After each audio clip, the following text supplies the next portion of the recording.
Gio, Too how's cool for it school. going? That's too cool for school. Good morning, everybody. Welcome. Saurel, thank you for being here. And everyone, thank you for being here today. We're going to be talking about this is a critical conversation that I'm excited about, and I'm going to create it for you, Saurel, so that you Yeah, can get us going. Today's conversation is on how to create peace of mind in a busy and demanding world. One of the things that we are clear about is that for the most part, people, professionals and business owners and leaders, we don't really want to create a smaller life necessarily. We don't necessarily want to downsize necessarily. We don't really want to take smaller vacations. I can't wait to have a smaller vacation, right? Or I can't wait to have my kitchen be smaller, right? And I'm not saying that in some cases, right, some of us do want to have a smaller kitchen, but for the most part, we want to expand our lives, right? We want our lives to be bigger. And here's the key. Here's the aspect of it all, that the opportunity of expanding one's life, right, growing our career, takes a huge impact in one's well-being. It almost like we lose the point. At some point, we lose the point of why growing, why expanding my career if it's costing my well-being, right? And most of us have those challenges. So today's conversation is how to create peace of mind in a busy and demanding world. And it's not about creating a smaller world for yourself. Sorrel, good morning. never, Gio, myself, and I think the rest of the world will be your partisan in this. We want you to have a bigger life, and you want to have a bigger life. So why fight what is natural to being human? To want to grow, to want to expand, to want to have more, to want to be more, to want to offer more, right? And yet, in a way, being successful for a human being comes with some kind of pain, Gio. And I think there are three key challenges that we need to put on the map, right? The first is that I go around, you go around, and others go around with success being undefined for ourselves, or maybe defined by powers that be outside of us, the world, the media, your friends, your parents. So you might pause here and say, who's been defining success for you that leaves you living a life where being successful robs you of who you are, robs you of the life you've always wanted? Now, that's one challenge, Joe. The other challenge I see is that when I leave success to be defined by something outside of me, the standards are always shifting. It's like today's success is wearing bell bottoms. Today's success, back when I was a teenager, to be successful as a teenager, you had to wear platform shoes, especially if you were as short as I am, right? And so the standards to be successful, when I leave them to be defined by something, someone, the circumstances outside of me, they're always shifting. Really. Isn't it certainly one of the things that you're opening up for us, right, is this kind of reflection, which is, well, let's just say there's a social conversation about success. It's like already out there, Yeah. and most of us are bumping up against. So most of us are saying, I'm in some degree or not, we're saying, most people are saying, I'm not successful enough. Yeah. If I get that promotion, then I am successful enough. If I'm able to fulfill in that project, then I am successful enough. If I'm able to make my business to go in that direction, then I'm successful enough. And if I'm able to make that money, if I'm successful enough. And currently, in the environment in which much businesses and young people are having to create a businesses, if I have enough likes on social media, then I'm successful enough. If I have enough followers, then I am successful enough. And so regardless of the age that we find ourselves, there is this kind of carrot that most of us or all of us are pursuing on a regular basis, if my children have that career, if my children make that kind of money, right? If my vacations look a particular way, if my significant other is a particular way, then I have a sense of success. And it's a moving target. Constantly it's a moving target. That is what I am recognizing in your conversation right now. Yeah, it is, Gio. And you mentioned the carrot earlier. The proverbial donkey slaving away for a lifetime, chasing a carrot tied to a stick, tied to its neck. The picture, you get it. You will never catch that carrot. And unless you're a donkey, it leaves you living a miserable life, like constantly stressed, without a personal definition for what success is for you. Leaders like you, like me, live a reactive life. When the target moves every day, it leaves me living a life chasing success rather than enjoying the success I've achieved now. And Gio, when you and I spoke about this, we created some practical distinctions and insights to share too. Yeah, let me add something before we create the practical distinctions, because I think it's easy to hear this conversation from a judgment towards the outside, right? Yeah. Like, because it's a conversation that is easy not to see for oneself, because it's kind of a fortune cookie kind of conversation. It's easy to say this doesn't apply for me. It's easy to say. Now, we have been leading for many, many years, and we have the privilege to be in people's lives every year. And for the most part, people, human beings, you and I, wake up really worried. Human beings wake up really worried. I wake up worried. You wake up worried. Human beings wake up worried. Jill, pause for a second, right? Yeah. What you've just said is key. And unless we pause right here and give the world listening the opportunity to hear for themselves and see for themselves and feel for themselves and attest for yourself that right now in this moment, you're worried. Yeah, right now in this moment, I'm worried, right? You're worried. And there is a sense of a need for achievement. It's a real need for achievement. Like, I've got to succeed. I've got to put money on the table. I've got to put food on the table. I've got to. And one of the things that I want to make sure that in this conversation doesn't kind of slip by, it doesn't just pass us on, is to have ourselves really look at the experience of our lives right now. And absent of really looking, I'm waking up every morning really worried about how is my business going to succeed, how am I going to get to the next level, but truly worried.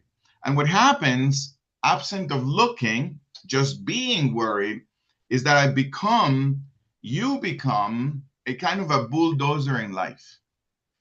Kind of like if you're an A player, and you're like, I'm going to get the job done, and I'm going to do whatever it takes to get the job done, then I'm going to step over people. I'm going to be charismatic so that I can get the job.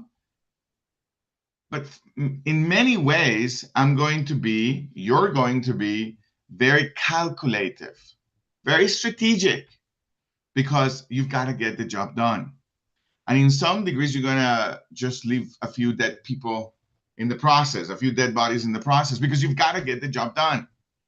Because I've got to be successful, or whatever it is that I am not, whatever it is that I'm not achieving, that I really want to achieve, whatever it is that you're not achieving, that you really want to achieve. And so in the experience of life, you're just being a bulldozer of life, in life. And it's critical to discover, well, why am I, you're asking this question yourself, why am I pushing through so hard when it is in many ways against my very core values? you know, where you just maybe some of people who are listening to this audio, it's like you yell at people all the time. You're just yelling back and forth. You know, you're gonna be a bulldog about it.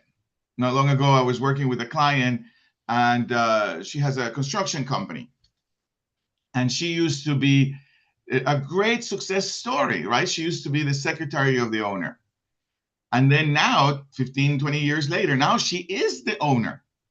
She bought the business. He trained her. He moved on, and now she is the owner. And she has a team of about, I think about 18 people, 22 people. And she can't keep good people. And the reason why we went to her business is because she loses good people all the time. And her way of being is worried. And so she's yelling left and right, yelling. Why didn't you get this done? And then she would say to me, but Gio, you have to understand, we have $20 million on the line. And that person decided to have lunch early instead of finishing that process. I mean, there's so much on the line. What am I supposed to do? Not yell, just bring her cookies.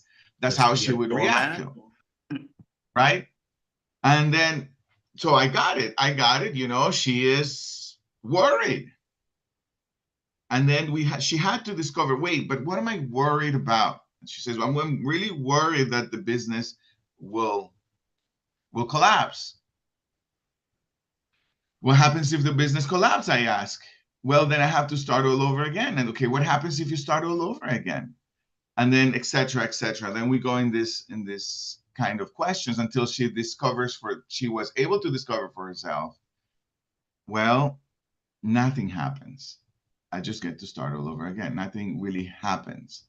Now, then I ask her, what is your experience of life of someone who gets to start all over again? And if you do, and you are successful at it. And she says, well, I'm confident. Oh, okay. So she started discovering for herself one of her important core values is to experience confidence. That's an important core value for herself, is to experience confidence. Okay, so now I'm going to kind of close the loop for all of you. Okay, so now this person went to lunch early. Can you experience confidence right now in the way you're going to coach them so that they don't go to lunch early before they finish the task, the job? And she says, yeah, I can do that. This is what we're pointing to now. We don't want you to look at this conversation from the context of a fortune cookie, which is redefine success for yourself. No, we're asking you to look and see, how are you living your life? What are you worried about? What are you anxious about? What are you fighting with? What are you worried that you'll never achieve? That you ask yourself that question and then see for yourself that maybe we need to redefine success so that you can have success right now.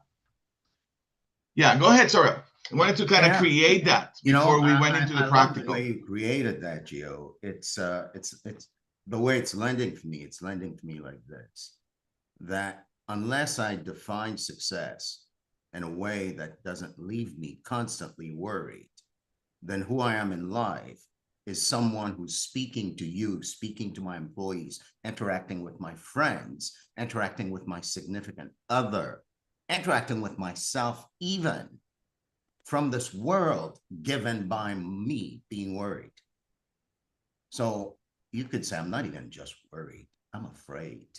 I'm afraid that who I am in life continually is that I wake up, I do what I need to do, and oh my God, failure's just around the corner waiting for me. So it's that kind of life that I get to live, that people get to live, that you're pointing to, Gio, that I'm getting that unless I redefine success for myself, then I'm doomed to live that life over and over. And it doesn't matter. You know what's crazy about this is that I could be living that life and making a ton of money. I could be living that life and getting all the promotions. But when I go home, who I am with doesn't like the life I'm living. And that's the point I hear you making, Gio. So Yes, if you yes. want to have it all, supersize it all, grow it all, and yet have peace of mind, we have a few distinctions to offer. Yes, yes, because at the end of the day, nothing really matters more than peace. Yeah.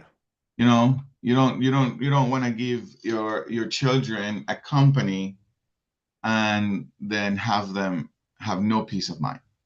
At the end of the day, we all want peace. And we want that for you. So here are three aspects to create peace of mind. Three aspects to create peace of mind in your life right now. And we want that for you. I'm going to create the first one, Saurel, and then you go for the second one. You got it. Okay. Peace of mind is a creation for yourself, not something you react to the circumstances. So what do I mean by that? Peace of mind, creating peace isn't about slowing down. Creating peace for yourself isn't necessarily about slowing your business down. Isn't necessarily about not having a larger team. Isn't necessarily about having your company be smaller or your life be smaller. I want you to consider this possibility, and it's more important that you leave with questions than that you live with a nugget, really. And the question is, or the opportunity for possibility is, peace of mind isn't about slowing down, it's about leading differently. It's about leading differently. Not only others, but leading yourself differently. Okay, so I'm going to say it again. Peace of mind isn't about slowing down. It's about leading differently. Not only others, leading others because you live in a world with other people, but also leading yourself differently. Yeah. So how are you going to lead yourself differently and nothing changes? In fact, you take on a bigger world. Okay, go ahead, Saurel. I was going to say, Joe, right where you are, when you say peace of mind isn't about slowing down, I can hear myself listening to others who've coached me, taught me that to have a peaceful life, brother, you can't be doing all these things. You've got to slow down. How many of you have heard that? Come on. Peace of mind. For most people, peace of mind is to slow down, to make life a little smaller, to actually do less, even if doing less means I'm going to have less. So people create this mindset. I've had that mindset where, if I want peace of mind, there's something to trade off. And that something is success. So it's that relationship that you're pointing to, Gio. That peace of mind isn't about slowing down, it's about leading differently. And part of leading differently involves leading myself by creating for myself a definition of success that is completely independent of what the world around me says success is. And what I achieve. Yes. And what I achieve is critical what Saurel is pointing to. Go ahead, say it again, Saurel. Yeah, so peace of mind hinges upon me leading myself. And one of the critical and important ways to lead myself is to invent for myself my own definition of success.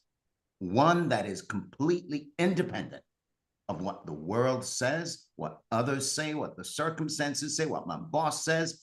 It's like I walk in, and it doesn't have to be something grandiose, by the way. More often, it's connected to a core value. Who I am, that's going to be doing all the things I'm doing. Who I say I am, that's going to be having all the things I have. Who I say I am, that's going to lead the team and create and grow the business that I want. And perhaps, Gio, in the context. And I want to add something, Saurel, before you go. Yeah. And it cannot be tied to what you achieve. Exactly. And cannot be tied to an achievement. Peace of mind cannot be tied to an achievement. It cannot be when I do this, then I have peace of mind. Because the brain will always continue to create new targets. And that's fine. We're going to continue to create new Thank targets. God We're it going to does take over that, the right? world. What's that? Thank God it does that. But in the context of this conversation, Gio, what I hear you say and standing on your shoulders, the definition of success that I create itself cannot be tied to my results, cannot be tied to my achievements, cannot be tied to my accomplishments. It's tied to a core center that I say is me acting and being in the world. To that end, my mother is 92, Gio. And by any measure, mom is one of the most successful women in the world. You know what she said? She said, who I am is that as a woman from Haiti who came from nearly nothing, I will be someone who have my children be people I can be proud of. And in turn, they're proud of me. So every day, mom wakes up. It doesn't matter if she had 2 dimes to rub. She made sure that she lived that life. And in her world, she's successful. So, take a page out of mom's book. What are you creating for yourself that is your definition of success that has you be in the world, peaceful in the midst of all the chaos and in the midst of all the busyness? So I'm gonna wrap it up this way. Peace of mind comes when your worth isn't tied to moving targets. Peace of mind comes from when your worth isn't tied to moving targets. So you have a little bit of homework here so that you can go to your office, to your desk, wherever you go, just go somewhere and then redefine success for yourself and say, when I do these things or when I am being this way, I experience success. And hopefully you have like a little journal so that every night you say to yourself, you actually write down the little things that you did today that for you are success to you. For you are a success. And it could be, man, yesterday I watched K-pop. There's this, Saurel, this movie is going viral everywhere. It's the #1 movie showed on Netflix, watched on Netflix right now, ever. And it's a cartoon it's called K-pop something. So Maya's been playing it all the time. I'm like, Maya, what is that song? Why you keep playing this thing? And she tells me about this movie. And now it's everywhere. So I go watch this movie with her. She said, you gotta watch it. So I went and watched it with her. And at the beginning, I wanted to like shoot myself because it's a cartoon. But then I really got why it's the #1 watch movie in the world. It's like so cool, everything. It's amazing.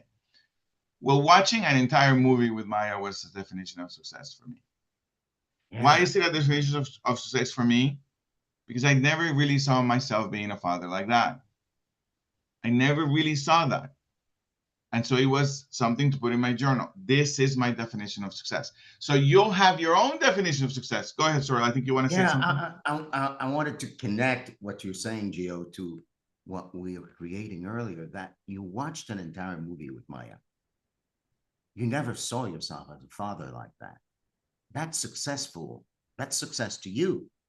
But that success isn't that you watched an entire movie.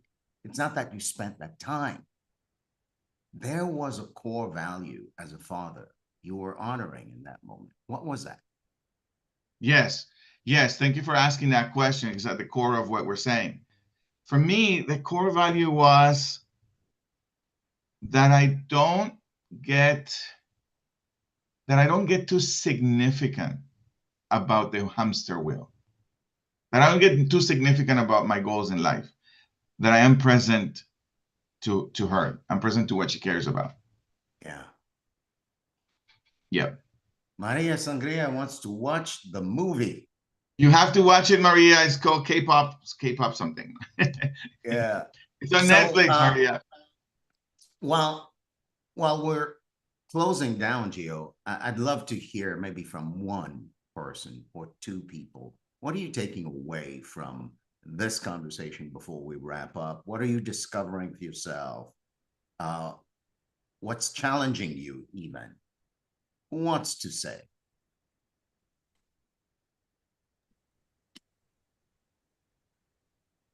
Yeah. Any comments? Yeah, buts. What are you taking away? Stacy, Go are you ahead, raising your Stacy. hand? I was raising my hand. Um, I, as an academic, I am challenged.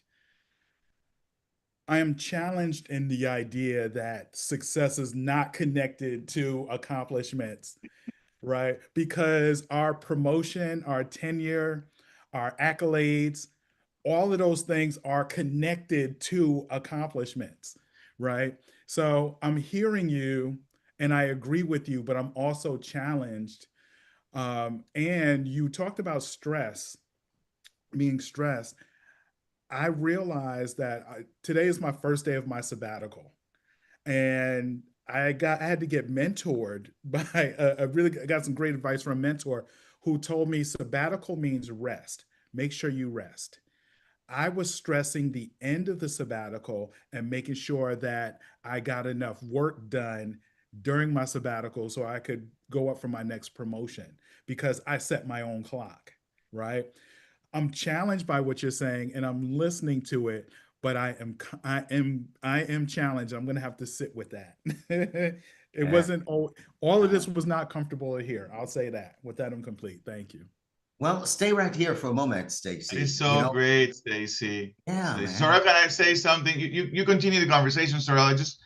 I really want to acknowledge your your presence, your generosity by saying I'm challenged, also your vulnerability, because I think that most of us who are listening are challenged with what you're saying. Like, what do you mean cannot be tied to an achievement? I've been working my entire life for the next achievement. Don't say that. That's so great, Stacy. Go ahead, Sorrel. Yeah, Stacy, I want to stand on your shoulders and acknowledge you. Maybe not using the same words, and also asking you a question. Um, if you were to, just for an instant, just right now, put yourself in the world where my success isn't tied to what I achieve, and my success is tied to me being in any moment of my life who I say I am and acting like accordingly. Now, if you were to make that shift right now, how would that impact your sabbatical? What do you see?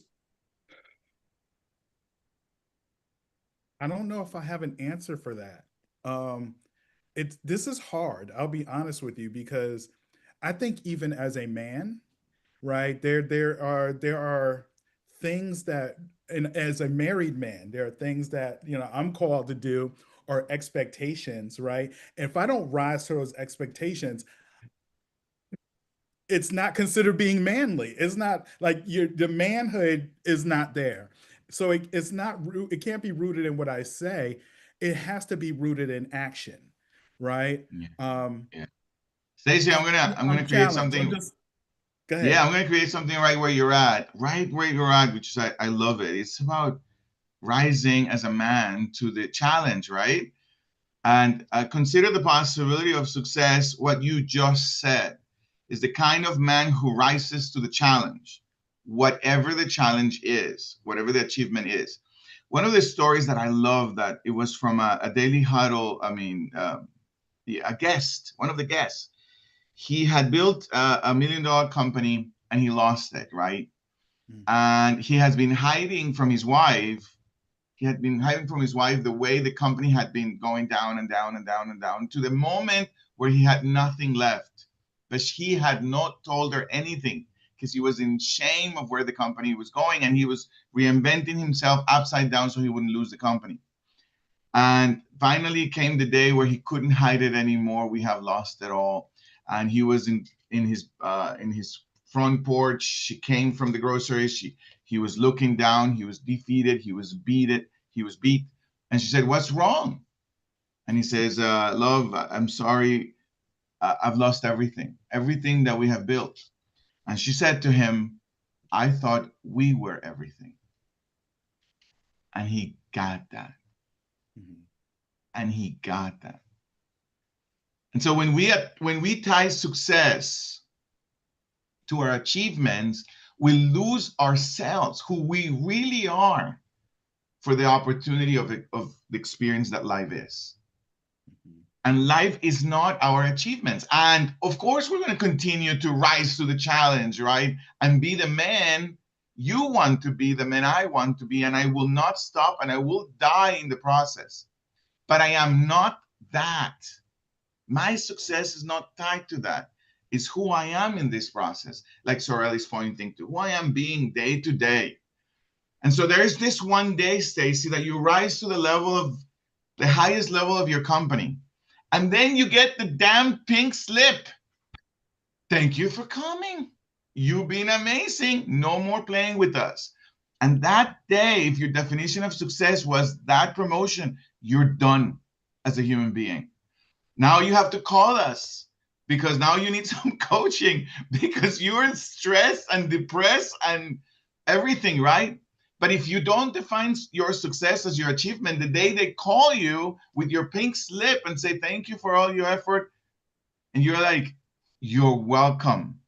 And then you rise to the level again, because success wasn't who your achievements. Does that make sense, Stacy? That's perfect. Thank you so much for your time. Yeah. And Stacy, as we wrap up, Gio, we'll just wrap up. Stacy's giving us the opportunity to do so. So imagine, Stacy, you're beginning your sabbatical, and just for the sake of your sabbatical, just play the game. Define success as something other than the achievements. And then let the actions you take during your sabbatical be an expression of success the way you define it. Oh, I like that. I like that. And then live that way. Like, I say I'm this. This is success according to me, no one else, nothing else. And how I know I'm successful in life is that the actions I take, the words I speak, the way I interact with others, the way I view the world comes from that which I said is success. So it's not a cookie cutter. It's not a tip. It is actually a request, an invitation to go live as who you say you are. And then watch what happens. I like that. I'm not going to tell you what's going to happen. I like watch that. what happens. I like that. Thank you so very much. I appreciate it. We'll wrap it It's up. awesome, Stacy. Thank you, Stacy. That was awesome. That was so great, man. Thank you. Thank you for your vulnerability, for bringing your life, for the whole thing. I think everyone got value from this. Thank you all for being here. Saurel, you want me to wrap it up, or you got it? You got it, Gio, but I'll wrap it up this way by saying thank you to everyone watching. This conversation isn't a conversation that Giovanni and I create for no reason. We create it for a specific reason, to equip you with unique leadership perspectives, because who you are is an everyday leader facing everyday challenges. And we're happy to be doing that with you. Yes, thank you. And in any degree or in any way, we can support you with your business and in your life. There's a forum in the chat where you can contact us, and we'll continue the conversation more targeted to your business and your life. Thank you all for being here. We'll see you on Monday once again with a new leadership perspective to everyday challenges. We love you. I love you. Saurel loves you more. And remember, there's 8 ways to live a renegade life. And the leader you have the right to be, the leader you define. And the first one is love. Love always. Eat more plant-based. Get closer to the tree. Hug the trees. Eat the trees. Avoid at all costs processed food. Sleep more. Sleep 8 hours. Sleep. Put your phone away. Put everything away. Start reading, and your brain will go, I'm going to sleep. Sleep. Move every day. 10 minutes in the morning. Go to walk. 10 minutes in the morning. 10 minutes right after lunch. Every day. Move a little bit. Give. Smile. Stretch your cheeks. And always, always check your assumptions. Check yourself before you wreck yourself. Thank you all. See you next Monday. Until next Monday.